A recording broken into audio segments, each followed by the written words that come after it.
Assalamualaikum warahmatullahi wabarakatuh. Bagaimana kabarnya anak-anakku sekalian? Alhamdulillah, luar biasa, Allahu Akbar. Sebelum kita memulai pembelajaran pada hari ini, alangkah baiknya kita berdoa terlebih dahulu. Nah, berdoa dimulai. Bismillahirrahmanirrahim. Raditu billahi robba wa bil islami dina wa bi muhammadin nabiyya wa rasula Rabbi zidni ilma warzuqni fahma amin ya rabbal alamin. Nah, sekarang Bapak mau mengabsen ya. Sanas Junior Haris ya hadir. Yuli Alfiyah ya. Milatul Fitriyah ya. Gina Nur Aini ya. Sakira ya. Nizar Kurniadin Saleh ya hadir. Vanessa Anjani ya. Nina Widiawati ya hadir. Firna Rahma Fitriani ya hadir. Sylvia Rohmah ya hadir. Yuliani ya.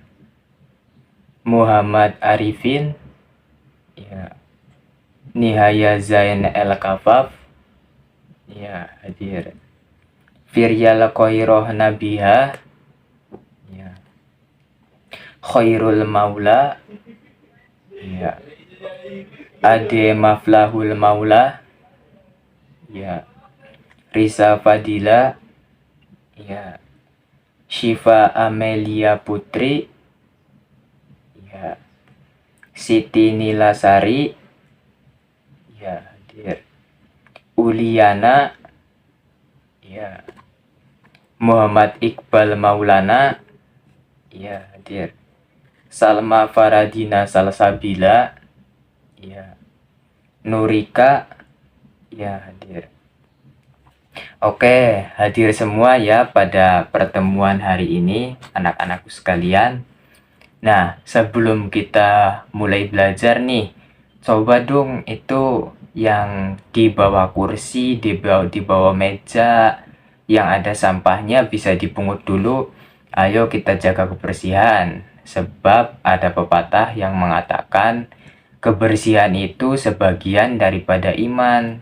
Nah, berarti kita harus selalu menjaga kebersihan. Ayo diambil sampahnya, dipungut, dibuang terlebih dahulu. Ya. Oke anak-anakku sekalian, hari ini kita akan belajar tentang berhias diri dengan akhlak terpuji, teguh pada pendirian dan dermawan. Nah, sebelum dimulai, Bapak ada ice breaking dulu nih. Nah, anak-anakku sekalian, ice breakingnya yaitu sebagai berikut nih. Silahkan bisa ditulis terlebih dahulu di bukunya masing-masing. Nah, untuk nadanya sendiri seperti ini nih. Apakah rukun Islam yang pertama syahadat? Apakah rukun Islam yang kedua sholat? Ketiganya puasa, keempat bayar zakat, kelima pergi haji naik pesawat, wush wush. Nah, seperti itu nadanya. Bapak ulangi lagi ya, satu kali lagi. Apakah rukun Islam yang pertama syahadat? Apakah rukun Islam yang kedua sholat? ketiganya puasa, keempat bayar zakat, kelima pergi haji naik pesawat. Us, us. Nah, oke, sekarang kita nyanyi sama-sama yuk. 1, 2, 3. Apakah rukun Islam yang pertama syahadat? Apakah rukun Islam yang kedua sholat? Ketiganya puasa, keempat bayar zakat, kelima pergi haji naik pesawat. Wus, wus. Oke, satu kali lagi ya, biar tidak ngantuk dan fokus nih. Apakah rukun Islam yang pertama syahadat? Apakah rukun Islam yang kedua sholat? Ketiganya puasa, keempat bayar zakat, kelima pergi haji naik pesawat. Us, us. Nah, oke anak-anakku sekalian, kita langsung saja ke materinya ya. Yaitu ada kisah keteguhan hati Nabi Ibrahim alaihi salam. Nabi Ibrahim alaihi salam adalah kekasih Allah Subhanahu wa taala, Khalilullah. Sebagaimana tercantum dalam Al-Qur'an surah An-Nisa ayat 125 yang artinya, dan Allah Subhanahu wa taala mengambil Ibrahim menjadi kesayangannya.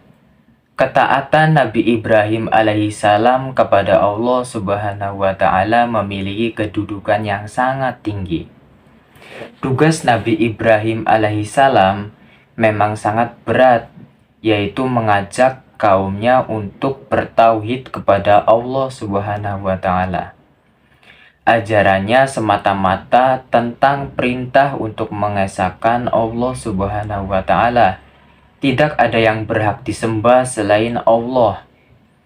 Nabi Ibrahim alaihissalam diutus oleh Allah Subhanahu wa taala di suatu negeri yang penduduknya menyembah berhala. Bahkan ayahnya menggantungkan hidupnya dari membuat patung yang kelak disembah oleh kaum kafir Quraisy. Sebagai anak yang saleh, Nabi Ibrahim alaihissalam hormat dan patuh kepada orang tuanya. Beliau bahkan memenuhi permintaan ayahnya untuk menjual berhala-berhala ini. Akan tetapi dalam perjalanan Nabi Ibrahim alaihissalam melepas berhala-berhala tersebut ke dalam jurang. Beliau menjatuhkan berhala-berhala ini ke dalam jurang.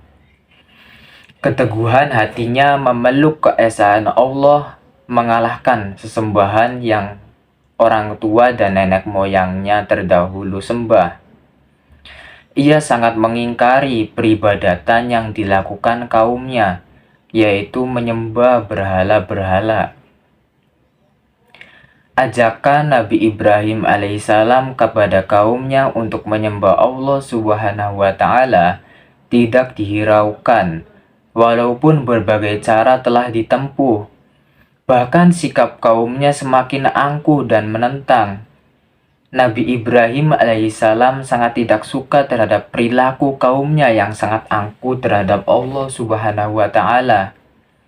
Membuatnya mengadakan siasat untuk menghentikan aktivitas kemusyrikan tersebut. Pada suatu hari ketika seluruh warga desa pergi ke sebuah perayaan hari besar, Nabi Ibrahim alaihissalam berusaha menghancurkan semua berhala dan menyisakan satu yang paling besar. Ketika kaum musyrikin pulang dari perayaan, mereka terkejut karena semua berhalanya hancur. Nah, di situasi seperti ini anak-anakku sekalian, harusnya dijadikan pelajaran bagi mereka bahwa berhala hanya benda mati yang tidak memiliki kekuatan apapun, apalagi sifat-sifat Tuhan. Akan tetapi dari kejadian tersebut, kaum musyrikin dengan rajanya yang bernama Namrud sangat marah. Mereka menyediakan perapian untuk membakar Nabi Ibrahim alaihissalam. Sebagaimana firman Allah Subhanahu wa taala dalam Al-Qur'an surat As-Saffat ayat 97 sampai 98 yang berbunyi seperti ini. Mereka berkata, "Buatlah bangunan perapian untuknya, membakar Ibrahim alaihissalam, lalu lemparkan dia ke dalam api yang menyala-nyala itu." Maka mereka bermaksud memperdayai dengan membakarnya. Namun Allah Subhanahu wa Ta'ala menyelamatkannya. Lalu kami jadikan mereka orang-orang yang hina. Quran Surat As-Saffat ayat 97 sampai 98. Keteguhan hati Nabi Ibrahim alaihissalam dalam mengesahkan Allah Subhanahu wa Ta'ala sungguh tidak ternilai tingginya. Ketika beliau dibakar oleh Raja Namrud, Nabi Ibrahim pasrah dan yakin kepada Allah karena tidak ada yang bisa dimintai pertolongan selain Allah. Nabi Ibrahim selamat dari kobaran api dengan pertolongan Allah yang menjadikannya api menyala-nyala terasa dingin. Maha besar Allah dengan segala pertolongannya. Setelah kejadian itu, Nabi Ibrahim alaihissalam diusir dari desa oleh ayahnya sendiri. Sungguh Nabi Ibrahim alaihissalam merasa sangat sedih karena keluarganya lebih memilih berhala itu dibanding dengan dirinya. Terjadi perdebatan antara Nabi Ibrahim dan Raja Namrud, yakni raja yang amat congkak, lalim, bahkan mengaku sebagai Tuhan. Tindakannya semena-mena terhadap masyarakat, hanya berpikir kepentingan dunia. Nabi Ibrahim alaihissalam menyeru kepada Namrud untuk mengesahkan Allah Subhanahu wa Ta'ala semata. Namun raja itu bersikeras mengaku sebagai Tuhan. Nabi Ibrahim menegaskan, "Tuhanku adalah yang menghidupkan dan mematikan." Namrud pun berkata, "Saya dapat menghidupkan dan mematikan." Kemudian Nabi Ibrahim alaihissalam menantang Raja Namrud. "Sungguh Allah Subhanahu wa Ta'ala telah menerbitkan matahari dari timur, maka terbitkanlah matahari dari barat, hai Namrud." Mendengar ucapan Nabi Ibrahim, Raja Namrud hanya terdiam, tidak dapat menjawab dan tidak mampu berbuat apa-apa. Walaupun begitu, Namrud tetap tidak mau mengikuti Nabi Ibrahim alaihissalam untuk menyembah Allah, sehingga Allah telah mendatangkan azab yang pedih bagi dirinya dan pasukannya. Keteguhan hati Nabi Ibrahim kepada Allah patut kita contoh. Hatinya tidak goyah walau api yang menyala-nyala di hadapannya disiapkan untuk membakar dirinya. Ujian berat lainnya tidak membuat dirinya berkecil hati. Semua diserahkan kepada Allah Subhanahu wa Ta'ala. Sungguh Allah lah yang telah menjadikan Nabi Ibrahim Khalilullah sebagai kekasih Allah Subhanahu wa Ta'ala yang sangat patuh pada setiap perintahnya. Nah, selanjutnya mari teguh pendirian. Sudah 15 abad yang lalu, Nabi Muhammad SAW telah diutus ke muka bumi ini untuk menyempurnakan akhlak. Maka sebagai umatnya kita wajib berakhlak terpuji dalam perilaku kita sehari-hari. Di antara sikap terpuji adalah teguh pada pendirian dan juga dermawan. Sikap tersebut bisa mengambil teladan dari kehidupan Nabi Ibrahim alaihissalam. Apa arti teguh pendirian? Apa keuntungan berakhlak dengan sikap tersebut? Nah, untuk mengetahui jawabannya, mari ikuti penjelasan Bapak terlebih dahulu. Yang pertama, membiasakan diri bersikap teguh pendirian. Nah, teguh pendirian itu artinya apa sih, Pak? Teguh pendirian artinya tetap berpegang teguh pada kebenaran yang telah diyakini. Orang yang mempunyai sikap teguh pendirian pada umumnya memiliki prinsip hidup yang sangat kuat, sehingga tidak mudah terpengaruh dan tidak mudah terkena bujukan atau rayuan orang lain. Apalagi persoalan akidah. Orang yang beriman tentu berkeyakinan kuat terhadap Allah Subhanahu wa Ta'ala. tidak mudah tergoda oleh hal-hal yang lain untuk pindah keyakinan. Oleh sebab itu, mulai sekarang kita harus membiasakan diri bersikap teguh pendirian. Tentunya kita harus bisa membedakan antara teguh pendirian dan keras kepala, karena keduanya tidak sama. Sikap teguh pendirian muncul karena adanya keinginan untuk mempertahankan kebenaran yang telah menjadi keyakinan. Orang yang memiliki sifat ini menginginkan adanya perubahan ke arah yang lebih baik, sedangkan keras kepala lahir karena menuruti hawa nafsu dan cenderung tidak mau berubah menjadi yang lebih baik dan tidak mau mempedulikan kebaikan bersama. Setiap orang selalu mengharap keberhasilan dalam melakukan suatu usaha. Kunci keberhasilan seorang muslim adalah teguh pendirian. Dengan sikap tersebut, seorang muslim yang memperoleh keberhasilan tidak akan membanggakan diri dan tidak mudah putus asa ketika usahanya mengalami kegagalan. Istiqomah adalah istilah teguh pendirian menurut Islam. Istiqomah adalah teguh pendirian dalam tauhid dan tetap beramal soleh. Sesungguhnya orang-orang yang mengatakan Tuhan kami ialah Allah Subhanahu wa Ta'ala, kemudian mereka tetap istiqomah, maka tidak ada kekhawatiran terhadap mereka dan mereka tidak pula berduka cita. Quran Surat Al-A'qaf ayat 13. Dalam kisah Nabi Ibrahim alaihissalam telah diriwayatkan tentang keteguhannya dalam memegang keyakinan kepada Allah Subhanahu wa Ta'ala.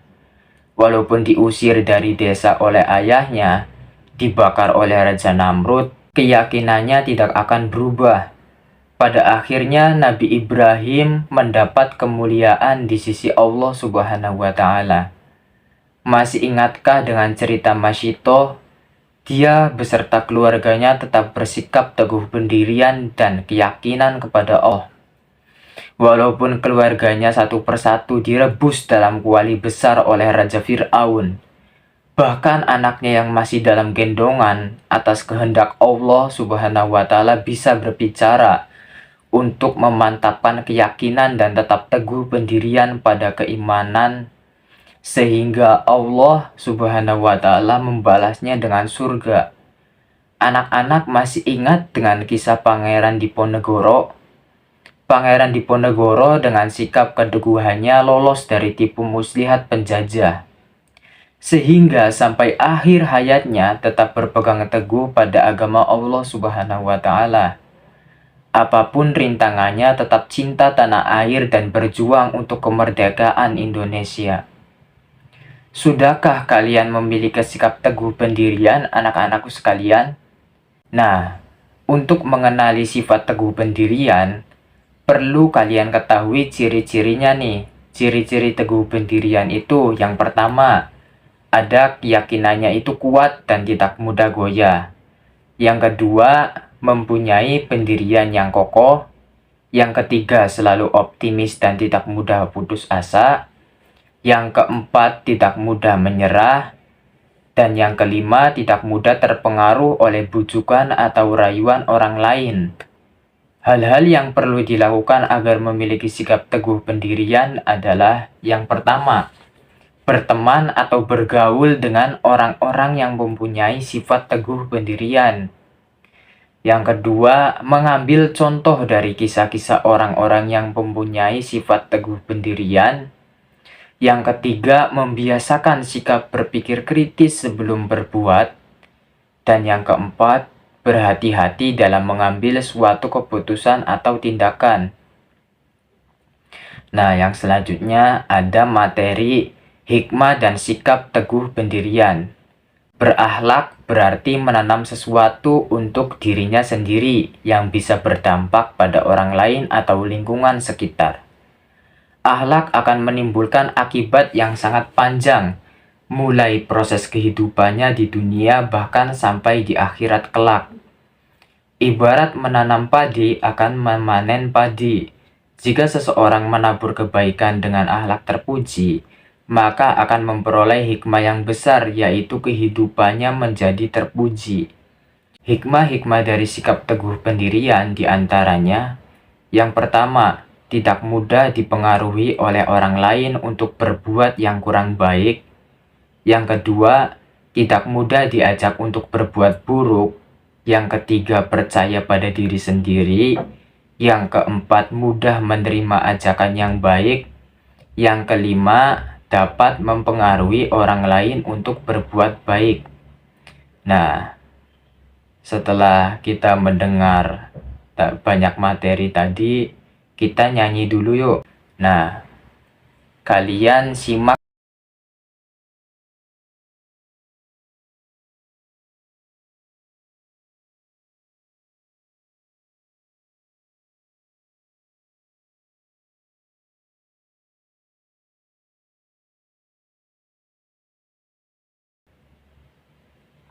Nah, akan Bapak praktekkan dulu ya untuk nadanya. Sikap percaya diri, banyak teman-teman, yakin dalam hati, teguh pendirian. Sikap percaya diri, banyak manfaatnya, membentuk pribadi, kuat jiwa raganya. Sikap percaya diri, banyak teman-teman, yakin dalam hati, teguh pendirian. Sikap percaya diri, banyak manfaatnya, membentuk pribadi, kuat jiwa raganya. Nah, seperti itu ya. Oke, sekarang kita nyanyi bersama-sama yuk.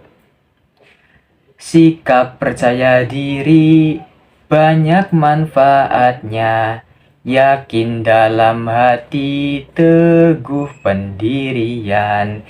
Sikap percaya diri, banyak manfaatnya, membentuk pribadi, kuat jiwa raganya. Sikap percaya diri, banyak teman-teman, yakin dalam hati, teguh pendirian. Sikap percaya diri, banyak manfaatnya, membentuk pribadi, kuat jiwa raganya. Oke, sekarang kita lanjutkan ke materi yang selanjutnya ya. Mari bersifat dermawan. Dermawan itu, anak-anakku sekalian, adalah memberikan sebagian harta kepada orang lain yang membutuhkan secara ikhlas atau tanpa mengharap imbalan. Orang yang memiliki sifat dermawan tidak pernah berpikir ada balas budi dari orang yang telah menerima bantuannya, atau tanpa pamrih apapun. Hanya mengharap ridho Allah Subhanahu wa Ta'ala sebagai tujuannya. Banyak contoh dari orang-orang yang memiliki sifat dermawan. Abu Bakar As-Siddiq, sahabat terdekat Nabi Muhammad, adalah seorang yang kaya raya, yang dermawan. Tepatnya ketika perang Tabuk, Abu Bakar radhiyallahu anhu menyerahkan seluruh hartanya kepada Nabi untuk kepentingan agama Islam. Rasulullah heran lalu bertanya, "Apa yang engkau tinggalkan untuk keluargamu, wahai Abu Bakar?"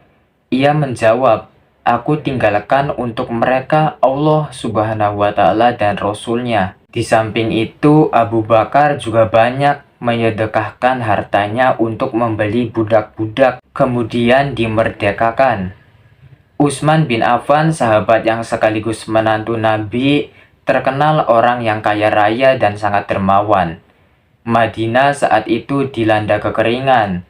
Sumur Rum milik orang Yahudi yang satu-satunya sumber air untuk kebutuhan orang Madinah, airnya dijual mahal oleh pemiliknya. Pada akhirnya sumur tersebut dibeli dengan harga mahal oleh Utsman bin Affan. Sejak saat itu, penduduk Madinah bebas mengambil air sebanyak mungkin untuk keperluan mereka secara gratis. Pada perang Tabuk, Utsman telah menyedekahkan 900 ekor unta, 100 ekor kuda, juga ribuan dirham untuk menanggung sepertiga dari biaya perang. Harta yang sebenarnya adalah yang dibelanjakan di jalan Allah Subhanahu wa Ta'ala. Islam telah menganjurkan sifat dermawan. Dengan sifat tersebut, syiar Islam menjadi lebih maju dan mudah berkembang. Oleh karena itu, sebagai seorang muslim yang baik, hendaknya kita memiliki sifat dermawan. Nah, ciri-ciri sifat dermawan itu antara lain, yang pertama, rela berkorban untuk sesama manusia. Yang kedua, menyayangi sesama manusia tanpa mengenal perbedaan. Yang ketiga, selalu menggunakan hartanya untuk kebaikan. Yang keempat, lebih mengutamakan kepentingan umum. Yang kelima, tidak sombong ketika memiliki harta berlimpah. Yang keenam, memberi dengan ikhlas atau tanpa pamrih. Orang yang dermawan adalah orang yang suka beramal dan bersedekah. Karena orang yang suka bersedekah berkeyakinan bahwa harta yang dimilikinya bukan untuk diri sendiri semata, tetapi merupakan amanah atau titipan Allah Subhanahu wa Ta'ala. Dan harta yang dimiliki sebagiannya ada haknya orang fakir miskin yang harus disampaikan. Bersedekah ada tata cara atau adabnya. Adab dalam bersedekah diantaranya adalah merahasiakannya agar terhindar dari sifat riya, menampakkannya dengan tujuan mendorong orang lain untuk bersedekah, tidak menyebut-nyebut pemberiannya dan menyakiti orang yang telah menerimanya, melupakan sesuatu yang telah disedekahkan, memberikan harta yang terbaik atau yang paling dicintai. Hikmah sifat dermawan. Nah, untuk hikmah dari sifat dermawan sendiri, anak-anakku sekalian, setiap akhlak terpuji atau perbuatan yang baik pasti ada keutamaan dan hikmahnya. Nah, hikmah dari sifat dermawan yaitu dilipat gandakan rezekinya oleh Allah, dicintai oleh Allah dan Rasul, membantu meringankan beban atau kesulitan orang lain, dicintai dan disukai oleh masyarakat, menghilangkan kesenjangan sosial, dijauhkan dari kesulitan dan mendapat kemudahan, mendapat keberkahan, kehidupannya menjadi tambah baik. Nah, baik anak-anakku sekalian, kita sudah berada di akhir pembelajaran. Marilah kita mengucap hamdalah sebagai bentuk rasa syukur kita masih diberi kesehatan untuk terus menuntut ilmu sampai detik ini. Kita sudah belajar banyak, mulai dari kisah keteguhan Nabi Ibrahim, membiasakan diri bersikap teguh pendirian, hikmah sikap teguh pendirian, menghiasi diri dengan sifat dermawan, dan hikmah dari sifat dermawan. Nah, alhamdulillah ya. Nah, baik. Marilah kita tutup pembelajaran pada hari ini dengan membaca doa kafaratul majlis. Berdoa dimulai. Bismillahirrahmanirrahim. Subhanakallahumma wa bihamdika asyhadu an la ilaha illa anta astaghfiruka wa atubu ilaik. Nah, sekian saja dari Bapak, kurang lebihnya mohon maaf. Wassalamualaikum warahmatullahi wabarakatuh.